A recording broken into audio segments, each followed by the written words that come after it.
వరి పొలంలో గడ్డి ఎక్కువగా రావడం వల్ల గ్రీన్ లేబుల్ అనే మందును రైతులు స్ప్రే చేస్తున్నారు. దీనివల్ల వచ్చిన గడ్డి మొత్తం పోయి వరి పొలాన్ని నాశనం చేయకుండా ఉంచుతుంది.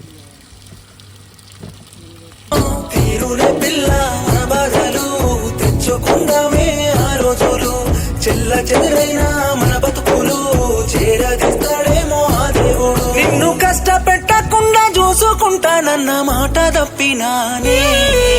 రైతు అన్నవాడు రాజుగానే, రాజు అన్నవాడి తెలివిలే.